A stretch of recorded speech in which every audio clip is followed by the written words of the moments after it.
Psalm 44, a plea for victory by the battle, weary and defeated. When it seems that God has let you down, don't despair. Instead, remember God's past deliverance and be confident that He will indeed deliver you time and time again. Verse 1.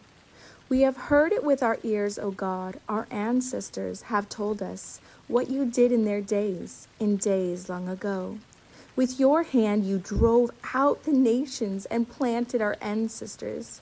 You crushed the peoples and made our ancestors flourish. It was not by their sword that they won the land, nor did their arm bring them victory. It was your right hand, your arm, and the light of your face, for you loved them.